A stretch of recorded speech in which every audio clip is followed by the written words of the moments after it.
Hi, ನಾನು Daniel dancer Christopher, ಲೇಖಕ, ಪತ್ರಕರ್ತ. ನೀವು ನೋಡ್ತಾ ಇದ್ದೀರಾ ದ ಡ್ಯಾನಿಯಲ್. ಭಾರತ ದೇಶ ಸಂವಿಧಾನ ದಿನ ಆಚರಿಸಿಕೊಳ್ತಾ ಕೂಡ ಇದೆ. ಬಹುಶಃ 25 ವರ್ಷದ ಹಿಂದೆ ಸಂವಿಧಾನ ದಿನ ಅಂದರೆ ಯಾರಿಗೂ ಗೊತ್ತಿರಲಿಲ್ಲ. ಕಾರಣ BJP ಅಂದರೆ ಭಾರತೀಯ ಜನತಾ ಪಕ್ಷ ಪ್ರವರ್ಧಮಾನಕ್ಕೆ ಬರುವ ಮುನ್ನ ಈ ದಿನ ಅಂತಹ ಮಹತ್ವ ಪಡೆದಿರಲಿಲ್ಲ. ಆನಂತರ ಅಂದರೆ BJP ಈಗ ದೇಶವನ್ನು ಆಳುತ್ತಿರುವ ಸಮಯದಲ್ಲಿ ಈ ಸಂವಿಧಾನ ದಿನ ಅತ್ಯಂತ ಮಹತ್ವ ಪಡೆದುಕೊಂಡಿದೆ. ಭಾರತದ ಸಂವಿಧಾನ ಈ ಜಗತ್ತಿನಲ್ಲಿ ಬರೆಯಲ್ಪಟ್ಟ ಅತ್ಯಂತ ಶ್ರೇಷ್ಠ ಗ್ರಂಥಗಳಲ್ಲಿ ಒಂದಾಗಿದೆ. ಇದು ದೇಶದ ಜನರಿಗೆ ಸಾಮಾಜಿಕ, ಆರ್ಥಿಕ, ರಾಜಕೀಯ ನ್ಯಾಯವನ್ನು ಒದಗಿಸುತ್ತದೆ. ಹಾಗೆಯೇ ವಿಚಾರ, ಅಭಿವ್ಯಕ್ತಿ, ಧರ್ಮ, ನಂಬಿಕೆ, ಆರಾಧನೆಯ ಸ್ವಾತಂತ್ರ್ಯವನ್ನು, ವ್ಯಕ್ತಿ ಗೌರವವನ್ನು ಮತ್ತು ಅವಕಾಶವನ್ನು ಒದಗಿಸುತ್ತದೆ. ಭಾರತದಲ್ಲಿ 28 ರಾಜ್ಯಗಳಿವೆ, 8 ಕೇಂದ್ರಾಡಳಿತ ಪ್ರದೇಶಗಳಿವೆ. ಹಾಗೆಯೇ ಈ ದೇಶ ಜಗತ್ತಿನ ಅತ್ಯಂತ ದೊಡ್ಡ ಜನತಂತ್ರೀಯ ದೇಶ. ಅಂದರೆ 147 ಕೋಟಿ ಜನಸಂಖ್ಯೆ ಹೊಂದಿರುವ ದೇಶ. ಈ 147 ಕೋಟಿ ಜನಸಂಖ್ಯೆಯಲ್ಲಿ ಸರಿಸುಮಾರು 100 ಕೋಟಿ ಜನ ಮತದಾರರಿದ್ದಾರೆ. ಆದ್ದರಿಂದ ಇದು ಜಗತ್ತಿನ ಅತ್ಯಂತ ದೊಡ್ಡ ಜನತಂತ್ರ. ಮುಂದಿನ ಅಂದರೆ 2029ರ ಚುನಾವಣೆಯಲ್ಲಿ ಕಳೆದ ಬಾರಿಯ ಚುನಾವಣೆ ಅಂದರೆ 2024ರ ಚುನಾವಣೆಗೆ ಹೋಲಿಸಿದರೆ ಅಥವಾ 2024ರ ಚುನಾವಣೆಯ ಅಂಕಿ ಅಂಶಗಳನ್ನು ಅನ್ವಯಿಸಿದರೆ ಸುಮಾರು 66 ಕೋಟಿ ಜನರು ಮತ ಚಲಾಯಿಸಲಿದ್ದಾರೆ. ಅತ್ಯಂತ ವಿವಿಧತೆಯ ಭಾರತ ದೇಶದಲ್ಲಿ ಸುಮಾರು 25 ಕೋಟಿಯಷ್ಟು ಅಲ್ಪಸಂಖ್ಯಾತರಿದ್ದಾರೆ.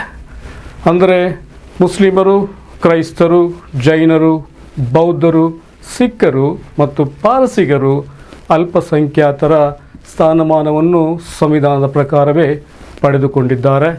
ಇವರ ಪೈಕಿ ಅತ್ಯಂತ ಹೆಚ್ಚಿನ ಸಂಖ್ಯೆಯಲ್ಲಿರುವ ಮುಸ್ಲಿಮರು ಅಂದರೆ 17.5 ಕೋಟಿಯಷ್ಟಿರುವ ಮುಸ್ಲಿಮರು ಅತ್ಯಂತ ದೊಡ್ಡ ಮತಗುಂಪಾಗಿದ್ದಾರೆ. ಇದರಿಂದಾಗಿ ಇವರು ಭಾರತೀಯ ಜನತಾ ಪಕ್ಷಕ್ಕೆ ಅತ್ಯಂತ ದೊಡ್ಡ ವರದಾನವಾಗಿದ್ದಾರೆ. ಹಾಗೆಯೇ ಭಾರತೀಯ ರಾಷ್ಟ್ರೀಯ ಕಾಂಗ್ರೆಸ್ಗೆ ಅತ್ಯಂತ ದೊಡ್ಡ ತಲೆನೋವಾಗಿದ್ದಾರೆ.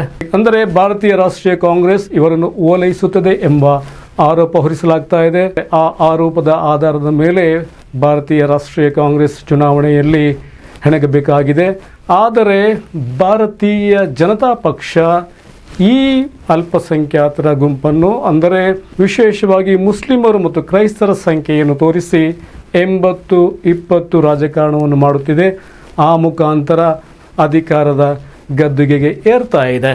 ರಾಷ್ಟ್ರೀಯ ಸ್ವಯಂ ಸೇವಕ ಸಂಘದ ರಾಜಕೀಯ ತೋಳಾಗಿರುವ ಭಾರತೀಯ ಜನತಾ ಪಕ್ಷ ಹಾಗೆಯೇ ರಾಷ್ಟ್ರೀಯ ಸ್ವಯಂ ಸೇವಕ ಸಂಘ ಕೂಡ ಇದುವರೆಗೆ ಹೇಳದೆ ಕೇಳದೆ ಏನನ್ನೂ ಮಾಡಿಲ್ಲ. ಸಂವಿಧಾನದ 370ನೇ ವಿಧಿಯನ್ನು ರದ್ದುಗೊಳಿಸಿರುವ ಹಾಗೆ ಇತರ ಬದಲಾವಣೆಗಳನ್ನು ಅದು ಹೇಳದೆ ಕೇಳದೆ ಮಾಡಿಲ್ಲ. ಮುಂಚಿನಿಂದಲೂ ಅದರ ಪ್ರಣಾಳಿಕೆಯಲ್ಲಿ, ಚುನಾವಣಾ ಪ್ರಣಾಳಿಕೆಗಳಲ್ಲಿ, ವಿಶೇಷವಾಗಿ ಭಾರತೀಯ ಜನತಾ ಪಕ್ಷದ ಚುನಾವಣೆಯ ಪ್ರಣಾಳಿಕೆಯಲ್ಲಿ, ಚುನಾವಣಾ ಪ್ರಚಾರಗಳಲ್ಲಿ ಇದನ್ನು ಸ್ಪಷ್ಟವಾಗಿ ಹೇಳಲಾಗ್ತಾ ಇದೆ. ಜನಸಂಘದ ಅಂದರೆ ಇಂದಿನ ಭಾರತೀಯ ಜನತಾ ಪಕ್ಷವಾಗಿರುವ ಅಂದಿನ ಜನಸಂಘದ ಮುಖವಾಣಿಯಾಗಿದ್ದ ಆರ್ಗನೈಸರ್ ಪತ್ರಿಕೆಯಲ್ಲಿ ಈ ಬಗ್ಗೆ ಸ್ಪಷ್ಟವಾಗಿ ಲೇಖನಗಳನ್ನು ಬರೆಯಲಾಗಿತ್ತು. ಅದನ್ನು ಜನರಿಗೆ ತಲುಪಿಸಲಾಗಿತ್ತು. ಇದೀಗ ಇಡೀ ರಾಷ್ಟ್ರದ ಗಮನ ಸೆಳೆದಿದ್ದ ಬಿಹಾರದ ಚುನಾವಣೆಯಲ್ಲಿ ಭಾರೀ ಜಯಬೇರಿ ಗಳಿಸಿರುವ NDA ಮೈತ್ರಿಕೂಟ ಅಂದರೆ BJP ನೇತೃತ್ವದ ಮೈತ್ರಿಕೂಟ ಭಾರೀ ಜಯಬೇರಿ ಬಾರಿಸಿದ ನಂತರ ಸಂವಿಧಾನ ದಿನದ ಹಿಂದಿನ ದಿನವೇ ಅಯೋಧ್ಯೆಯ ರಾಮ ಮಂದಿರದ ಮೇಲೆ ಧರ್ಮಧ್ವಜ ಆರೋಹಣವನ್ನು ನಡೆಸಿರುವ ಭಾರತದ ಪ್ರಧಾನಮಂತ್ರಿಗಳು ಹಾಗೆಯೇ RSS ಮುಖ್ಯಸ್ಥರು ಮುಂದಿನ ದಿನಗಳಲ್ಲಿ ಸಂವಿಧಾನ, ರಾಷ್ಟ್ರಗೀತೆ ಹಾಗೂ ರಾಷ್ಟ್ರಧ್ವಜವನ್ನು ಬದಲಾಯಿಸುವ ಸುಳಿವು ನೀಡಿದ್ದಾರೆ.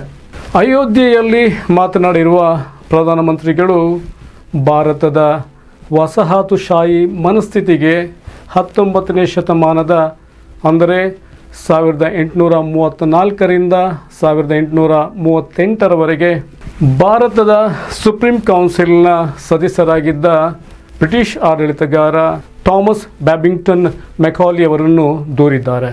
ಇವರು ಭಾರತಕ್ಕೆ ಇಂಗ್ಲಿಷ್ ಶಿಕ್ಷಣವನ್ನು ಪರಿಚಯಿಸಿದವರು. ಈ ಇಂಗ್ಲಿಷ್ ಶಿಕ್ಷಣದಿಂದಾಗಿಯೇ ಭಾರತೀಯರಲ್ಲಿ ವಸಾಹತುಶಾಹಿ ಮನಸ್ಥಿತಿ ಬೇರೂರಿದೆ. ಈ ಮನಸ್ಥಿತಿಯಿಂದಾಗಿಯೇ ದೇಶ ಹಿಂದುಳಿದಿದೆ, ಅದು ಸಾಧಿಸಬೇಕಾದದನ್ನು ಸಾಧಿಸುತ್ತಿಲ್ಲ ಎಂದು ಪ್ರಧಾನಮಂತ್ರಿ ಅಭಿಪ್ರಾಯ ವ್ಯಕ್ತಪಡಿಸಿದ್ದಾರೆ. ವಸಾಹತುಶಾಹಿ ಮನಸ್ಥಿತಿ ವಿದೇಶಿ ಎಲ್ಲವೂ ಉತ್ಕೃಷ್ಟ, ದೇಶಿ ಎಲ್ಲವೂ ನಿಕೃಷ್ಟ ಮನಸ್ಥಿತಿಯನ್ನು ಬೆಳೆಸಿದೆ. ಈ ಮನಸ್ಥಿತಿಯನ್ನು ಭಾರತೀಯರಲ್ಲಿ ಬೇರೂರಿಸಿದೆ. ಭಾರತದ ಜನತಂತ್ರ ಹಾಗೂ ಸಂವಿಧಾನ ಕೂಡ ವಿದೇಶದಿಂದ ಎರವಲು ಪಡೆದದ್ದು ಎಂಬ ಭಾವನೆ ಜನರಲ್ಲಿದೆ. ಇದಕ್ಕೆ ಭಾರತೀಯ ನೌಕಾದಳದ ಧ್ವಜವನ್ನು ಬದಲಾಯಿಸಿರುವ ಉದಾಹರಣೆ ಕೊಟ್ಟಿರುವ ಪ್ರಧಾನಿಗಳು ಆ ಧ್ವಜದಿಂದ ಸಂತ ಜಾರ್ಜರ ಶಿಲುಬೆಯನ್ನು ತೆಗೆದುಹಾಕಿರುವುದು ಅದು ಬದಲಾವಣೆಯ ಸಂಕೇತ ಎಂದು ಹೇಳಿದ್ದಾರೆ. ಹಾಗೆಯೇ ಅಯೋಧ್ಯೆಯ ರಾಮ ಮಂದಿರದ ಮೇಲೆ ಆರೋಹಿಸಲಾಗಿರುವ ಧರ್ಮಧ್ವಜ ಬದಲಾವಣೆಯ ಸಂಕೇತ, ಬದಲಾದ ಪರಿಸ್ಥಿತಿಯ ಸಂಕೇತ, ಭಾರತೀಯರ ಬದಲಾದ ಮನೋಸ್ಥಿತಿಗೆ ಹಿಡಿದ ಕನ್ನಡಿ ಅಂತ ಕೂಡ ಪ್ರಧಾನಿಗಳು ಹೇಳಿದ್ದಾರೆ. ಪೆನೆಂಟ್ ಎಂದು ಕರೆಯಲಾಗುವ ಅಂದರೆ ತ್ರಿಕೋನ ವಿನ್ಯಾಸದಲ್ಲಿರುವ ಈ ಕೇಸರಿ ಬಣ್ಣದ ಧ್ವಜದಲ್ಲಿ ಸೂರ್ಯ ಮತ್ತು ಓಂ ಚಿಹ್ನೆಗಳಿವೆ ಹಾಗೂ ಕೋವಿದರ ವೃಕ್ಷವಿದೆ. ಈ ಧ್ವಜ ಭಾರತೀಯತೆಯನ್ನು ಅತ್ಯಂತ ಪ್ರಖರವಾಗಿ ಪ್ರತಿನಿಧಿಸುತ್ತದೆ ಎಂಬ ಅಭಿಪ್ರಾಯ ಕೂಡ ಮೂಡಿಬಂದಿದೆ. ರಾಷ್ಟ್ರಗೀತೆಯ ಬಗ್ಗೆ RSS ಸದಸ್ಯರು ಹಾಗೂ ಲೋಕಸಭಾ ಸದಸ್ಯರು ಆಗಿರುವ ಕರ್ನಾಟಕದ ಹಿರಿಯ ರಾಜಕಾರಣಿಯವರ ಹೇಳಿಕೆ ಬಹಳಷ್ಟನ್ನು ಹೇಳಿದೆ. ಅವರು ಹೇಳಿರುವುದು ನಿಜ.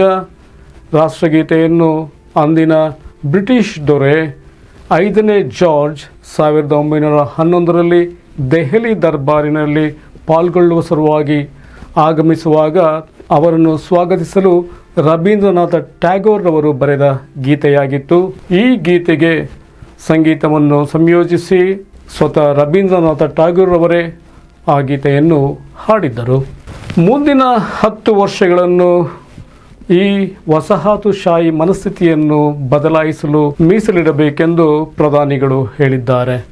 ಆನಂತರ ಅಂದರೆ 2047ರಲ್ಲಿ ಭಾರತ ವಿಕಸಿತ ಭಾರತವಾಗುವುದನ್ನು, ವಿಕಸಿತ ದೇಶವಾಗುವುದನ್ನು ಯಾವುದರಿಂದಲೂ ತಡೆಯಲು ಸಾಧ್ಯವಿಲ್ಲ ಎಂದು ಪ್ರಧಾನಿಗಳು ಅಭಿಪ್ರಾಯಪಟ್ಟಿದ್ದಾರೆ. ಅಂದರೆ ಮುಂದಿನ 10 ವರ್ಷಗಳಲ್ಲಿ ಭಾರತದ ಸಂವಿಧಾನ, ರಾಷ್ಟ್ರಗೀತೆ, ರಾಷ್ಟ್ರಧ್ವಜ ಬದಲಾಗಲಿವೆಯೇ? ಕಾದು ನೋಡಬೇಕು. ಆದರೆ ಪ್ರಸ್ತುತ RSSನ ರಾಜಕೀಯ ತೋಳು ಭಾರತೀಯ ಜನತಾ ಪಕ್ಷ ಮುಟ್ಟಿರುವ ಮಟ್ಟ ಹಾಗೂ ಭಾರತೀಯ ರಾಷ್ಟ್ರೀಯ ಕಾಂಗ್ರೆಸ್ ತಲುಪಿರುವ ಮಟ್ಟ ಬಹಳಷ್ಟನ್ನು ಹೇಳುತ್ತಿವೆ. ಇದು ಮುಂದಿನ 10 ವರ್ಷಗಳಲ್ಲಿ ಯಾವ ರೀತಿಯ ಬದಲಾವಣೆಗಳನ್ನು ದೇಶದಲ್ಲಿ ತರಲಿದೆ ಎಂಬುದನ್ನು ಕಾದು ನೋಡಬೇಕು. ಇದು ಮನುಷ್ಯ ವಿವೇಕದ ಬಗೆಗಿನ ಚಾನೆಲ್. ಇದು ಈ ಸೂರ್ಯನ ಕೆಳಗಿರುವ, ಈ ವಿಶ್ವದಲ್ಲಿರುವ ಹಾಗೂ ಅದರಾಚೆಗೂ ಇರುವ ಎಲ್ಲ ವಿಷಯಗಳ ಸತ್ಯತೆಯನ್ನು ಬಿಚ್ಚಿಡುವ ಚಾನೆಲ್. ಈ ಚಾನೆಲ್ಗೆ ಸಬ್ಸ್ಕ್ರೈಬ್ ಮಾಡಿ, ಹಾಗೆಯೇ ನೋಟಿಫಿಕೇಷನ್ಗಾಗಿ ಐಕಾನ್ ಬೆಲ್ಲನ್ನು ಕೂಡ ಒತ್ತಿ. ನಮಸ್ಕಾರ.